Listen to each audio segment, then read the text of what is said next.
د ډینګي ناروغي چې کومه ده دا د ډینګي د وایرس په واسطه باندې رامنځته کیږي او دغه وایرس په یو ډول ماشو کې وي. کله چې دغه ماشه انسانان چې چی نو د یو نه بل ته چې دی لیږدول کیږي، یعنی دغه د ډینګي وایرس په دغه ماشي کې وي او کله چې یو انسان چی نو دغه وایرس ورته لیږدول کیږي او بالاخره په دې ناروغۍ اخته کیږي.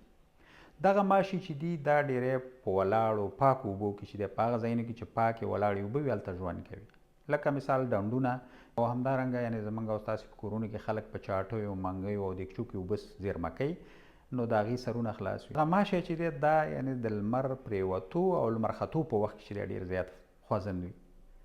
د دوبي یعنې اوړي په موسم کې فعال یعنې خوځند وي، په یخنۍ کې چې دی وده نه کوي.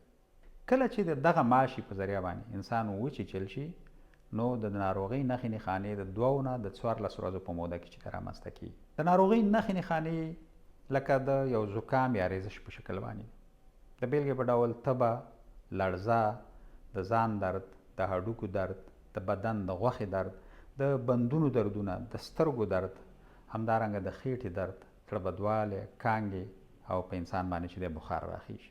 په سخت شکل کې چې دی بیا ناروغ چې دی د خېټې شدید درد، دوامداره کانګې، همدارنګه سالنډي او خوندریزي ورته پیدا کیږي.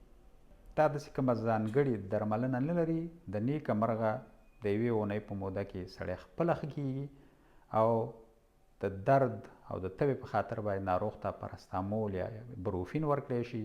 ناروغ باید ډیر مایات واخلي، یعنې معنا ډېرې اوبه وڅښي او ډېر چای باید وڅښي او آرام باید وکړي او فقط دغه درملنه. اما د سخت شکل چې ناروغ ورسره د خېټې درد، دوامداره کانګې، همدارنګه سالنډي او خوندریزي ولري نو باید په سملاسي ډول باندې ناروغ روغتون ته ورسول شي. که چیرته یعنې په دغه حالاتو کې یعنې 48 ساعتو کې ونه رسول شي نو کیدای شي ناروغ خپل ژوند ته لاسه ورکړي. د مخنیوي د دې ناروغۍ نه د مخنیوي لارې چارې څه دي؟ هغه کور کلي کې چې ډنډونه وي د هغې باید مخه ونیول شي.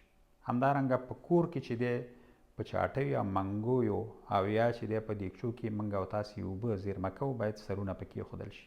د جالیو نه باید ګټه پورته شي کله چې موږ او تاسې وده کېږو، یعنې جالۍ په ځان باندې واچو.